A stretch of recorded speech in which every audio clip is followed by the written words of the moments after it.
Good morning friends, welcome back to our YouTube channel. अगस्त 2023 की current affairs important देख लेते हैं। पहला क्वेश्चन है, who has been appointed as the new director of the national assessment and accreditation council. इसको NAAC बोलते हैं, NAAC शॉर्ट फॉर्म में। इसके नए डायरेक्टर नियुक्त किए गए हैं Ganesan Kannabiran. Correct option A है। अगला क्वेश्चन है, Maharashtra government has decided to give the first Udyog Ratna award to which personality. अगस्त में अनाउंस किया है कि उद्योग रत्न अवार्ड किस पर्सनालिटी को दिया जाएगा। Gautam Adani, Mukesh Ambani, Cyrus Mistry, Ratan Tata. Obviously the correct option is Ratan Tata. Let's move to the next question. अगला क्वेश्चन है, who has clinched gold medal in men's 50 metre rifle for India at FISU world university games 2013 Chengdu China. तो world university games 2 साल से postponed हो रहे थे, वो China में हुए हैं। एक्चुअली टेक्निकली ये 2021 वर्ल्ड यूनिवर्सिटी गेम्स हैं, बट वो 2023 में हो रहे हैं, तो इसका नाम ये दिया गया। तो पहले कहाँ हुए हैं, तो चाइना में हुए हैं। इसमें मेडल टैली में नंबर 1 पे चाइना रहा है। टोटल 160 उसके सिल्वर, ब्रांज और गोल्ड मिला के हैं, जिसमें 90 गोल्ड हैं। सेकेंड नंबर पे आपका रहा है जापान, और इंडिया रहा है 7वें नंबर पे। तो एक क्वेश्चन तो ये बन जाता है कि इंडिया किस प्लेस पे रहा है वर्ल्ड यूनिवर्सिटी गेम्स 2023 में मेडल टैली में। दूसरा क्वेश्चन, अगर और डीप में जाएंगे तो कितने नंबर ऑफ मेडल्स हैं, तो 26 नंबर ऑफ मेडल्स हैं इंडिया के टोटल। इसमें गोल्ड कितने हैं, तो गोल्ड 11 है। अब 50 मीटर राइफल में गोल्ड मेडल किसने क्लिंच किया है, तो उनका नाम है Aishwary Pratap Singh. Aishwary Pratap Singh, correct option C है।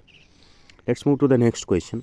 अगला क्वेश्चन है, world breastfeeding week is celebrated every year from 1 to 7 August every year.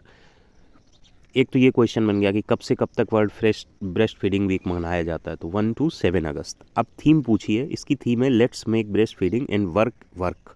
अब ऑप्शंस में आप देखिए कहाँ पे ये लिखा है, let's make breast feeding and work, तो करेक्ट ऑप्शन डी पार्ट होगा। अगले क्वेश्चन की तरफ बढ़ते हैं। The first joint training exercise Falcon Shield 2023 will be conducted between which of the following two countries? Falcon Shield 2023 will be conducted between China and UAE. China and UAE. तो correct option इसमें ढूंढिए, तो ये B option हो जाएगा correct option. Clove syndrome awareness day is observe every year on which day. तो ये observe किया जाता है, ये हमने कम्युनिटी पे भी क्वेश्चन डाला था 3 अगस्त को, तो करेक्ट ऑप्शन ए पार्ट हो जाएगा। अगले क्वेश्चन की तरफ बढ़े। Which of the following state has launched the Amrit Vriksh Andolan web portal mobile application. ये लॉन्च किया है असम ने, अगला क्वेश्चन है, Vakkom Purushothaman passed away recently at the age of 96। Who was he? Vakkom Purushothaman ये मिजोरम के राज्यपाल रहे थे 2014 के एंड तक, और इसके अलावा ये केरल के स्पीकर भी रहे हैं 2 बार। तो वक्कोम पुरुषोत्तम क्या थे? ऑब्वियसली अब इस राज्यपाल जो रहा है या स्पीकर जो रहा है उसको पॉलिटिशियन ही बोलेंगे, तो करेक्ट ऑप्शन बी पार्ट है। अगला क्वेश्चन है, president Droupadi Murmu has inaugurated Unmesha international literature festival and Utkarsh festival of folk tribal performing arts in which state. Option है उत्तर प्रदेश, गुजरात, राजस्थान, मध्य प्रदेश। तो मध्य प्रदेश में इनॉग्रेट किया है। अब अलग अलग क्वेश्चन बन सकते हैं। उन्मेषा फेस्टिवल कहाँ होता है? एमपी में होता है। उत्कर्ष कहाँ होता है? एमपी में होता है। उन्मेषा को किसने इनॉग्रेट किया? द्रौपदी मुर्मू ने किया, मोदी ने किया, अमित शाह ने किया। उत्कर्ष को किसने इनॉग्रेट किया? द्रौपदी मुर्मू ने किया, शिवराज सिंह चौहान ने किया।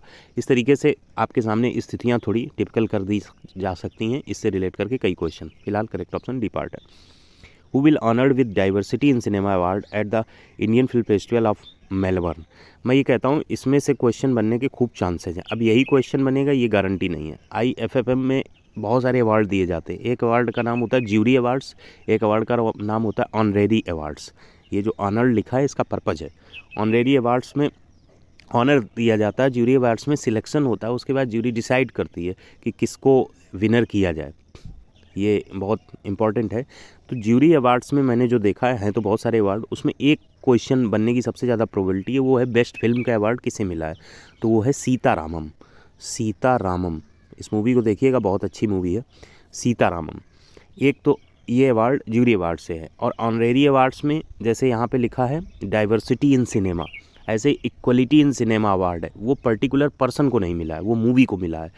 वो अवार्ड मिला है डार्लिंग्स मूवी को। और डाइवर्सिटी इन सिनेमा अवार्ड ये मिला है पर्सन को, मृणाल ठाकर को। एक अवार्ड और है जो पूछा जाएगा कि किसने 25 साल अपनी इंडियन सिनेमा में पूरे किए हैं, उसका अवार्ड दिया गया है।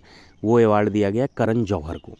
तो ये 3-4 इसमें क्वेश्चन क्रिएट होते हैं, बाकी इसको जाके आप देख लीजिएगा, क्वेश्चन तो उसमें 10-12 बन जाएंगे, लेकिन जो इम्पोर्टेंट बनते हैं वो यही है। और एक global rising person of the year award ये दिया गया है आपको कार्तिक आर्यन को। बस इतने ही इसमें इंपॉर्टेंट है। Let's move to the next question. The Indian women's compound team won a gold medal at the world archery championship 2023। This championship was held in which city. पहले तो ये है कि ये कहाँ से हेल्ड हुई, तो बर्लिन में हेल्ड हुई। अब ये आया कि इंडिया ने जो ये गोल्ड मेडल जीता है वर्ल्ड आर्चरी चैम्पियनशिप में, कंपाउंड टीम ने, ये किसको हराया था? तो मैक्सिको को हराया था। भाई ऐसे तो नहीं जीतेंगे, सामने तो कोई राइवल कंट्री होगी, तो ये मैक्सिको को हराया था। अब बात आई थी कंपाउंड टीम में कितने लोग थे? 3 लोग थे। उन लोगों के नाम क्या थे? अदिति, ज्योति और परनीत कौर। अदिति, ज्योति और परलीन, ऐसा ही कुछ नाम है, मतलब परलीन या परनीत कौर। तो ये 3 लोग थे। तो मेरे हिसाब से पर्टिकुलर नेम बहुत कम पूछा जाता है, बस यही है कि सामने कौन था? मैक्सिको था। कहाँ हुआ? बर्लिन में हुआ। इंडियन मेंस की कंपाउंड टीम में गोल्ड मेडल जीता। कौन सा मेडल जीता? Gold medal. ऑब्वियसली फाइनल में हरा रहे तो गोल्ड मेडल है, तो करेक्ट ऑप्शन बी हो जाए। Which ministry has implemented the Naya Savera scheme also known as free coaching and allied scheme recently. ये काम किया है मिनिस्ट्री ऑफ माइनॉरिटी अफेयर्स ने। करेक्ट ऑप्शन डी पार्ट होगा। Let's move to the next question. Which of the following country planned to limit smartphone usage by children to 2 hours? China, north Korea, Finland, south Korea. ये काम China ने किया है, लेकिन ये समझने वाली बात है कि how you can ban to use of mobile. इसको समझने वाली चीज़ है, कंट्री कैसे बैन कर पाएगी, तो उसको आप डिटेल में देख लीजिए। फिलहाल ये क्वेश्चन अच्छा खासा क्रिएट होता है, तो ये काम चाइना ने किया है। बच्चों के लिए 2 आवर्स तक का स्मार्टफोन यूज किया जाएगा। Which of the following organization has launched a short movie series हल्ला बोल under the umbrella campaign Cheer for India on the journey of Asian Games bound athletes? हल्ला बोल शॉर्ट मूवी किस organisation ने launch की? यहाँ की इंडिया, BCCI, साई या NADA, नाडा। साई का मतलब स्पोर्ट्स अथॉरिटी ऑफ इंडिया, नाडा मतलब नेशनल एंटी डोपिंग एजेंसी। ये काम साई के द्वारा किया गया है, स्पोर्ट्स अथॉरिटी ऑफ इंडिया के द्वारा ये मूवी लॉन्च की गई है। करेक्ट ऑप्शन सी पार्ट होगा। अगले क्वेश्चन की तरफ बढ़ते हैं। Who has become the first ever Indian to clinch the individual world title at the world archery championship final 2023 in Berlin? जाहिर सी बात है गोल्ड जीता होगा, फाइनल की बात हो रही है। किसने अकेले दम पे? अभी हमने कंपाउंड टीम की बात की थी, तो उनका नाम है अदिति गोपीचंद स्वामी। अदिति गोपीचंद स्वामी, और इन्होंने भारतीय मूल की उसी ज्योति को हराया है, जो कंपाउंड टीम में थी साथ में। तो ये भी इंपॉर्टेंट है। करेक्ट ऑप्शन बी होगा। Neerakshi is in the news recently, what is it? बहुत इंपॉर्टेंट है। ये ऑटोनॉमस अंडर वाटर व्हीकल है जो माइंस का पता लगाती है नीचे जाकर।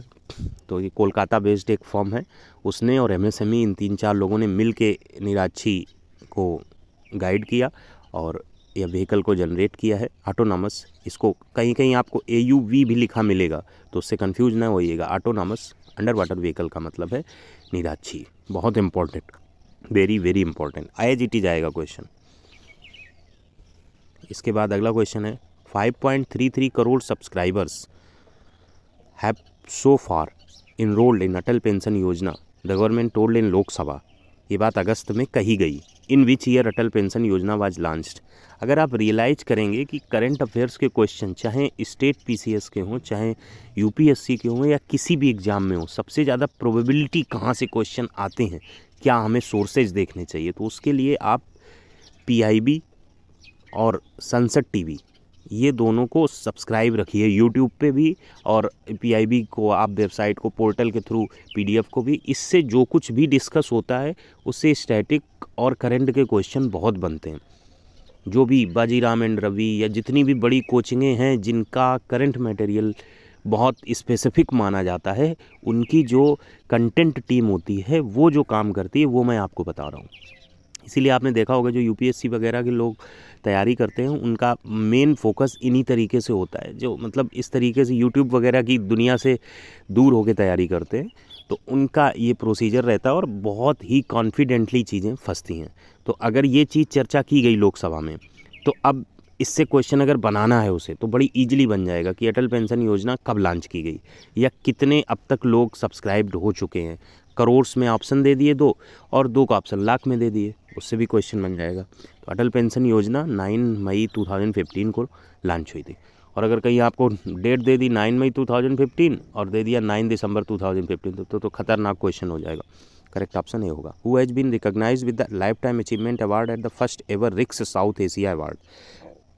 रिक्स साउथ एशिया अवार्ड ये किस पर्पस से दिया जाता है? इसका मेन पर्पज़ होता है कि रियल इस्टेट, इंफ्रास्ट्रक्चर, कंस्ट्रक्शन और इन्हीं चीज़ों में जो डेवलपमेंट है उसमें जो स्पेशल कैंडिडेट, मतलब उस डेवलपमेंट में जो सबसे आगे है, बेहतर कर रहा है, उससे रिलेट करके दिया जाता है। और ये अवार्ड मिला है सुभाष रनवाल को। ये अवार्ड मिला है सुभाष रनवाल को। करेक्ट ऑप्शन सी होगा। अगला क्वेश्चन है the Supreme Court of India has launched an online portal facility to generate online electronic passes for visitors to enter the apex. E pass generate करने के लिए एक पोर्टल लॉन्च किया है, उसका नाम है सुस्वागतम। उसका नाम है, आप कोर्ट की हियरिंग वगैरह ई पास के द्वारा नेट से, ई पास है तो जाहिर सी बात है फिजिकली वहाँ नहीं जाएंगे, तो नेट पे आप देख सकते हैं। Which state government has launched India's first agriculture data exchange एडेक्स and agriculture data management framework ADMF। किस स्टेट ने ये दो चीज़ें लॉन्च की हैं? महाराष्ट्र, तमिलनाडु, गुजरात, तेलंगाना। तेलंगाना ने ये दोनों चीज़ें लॉन्च की हैं। तो करेक्ट ऑप्शन डी पार्ट है।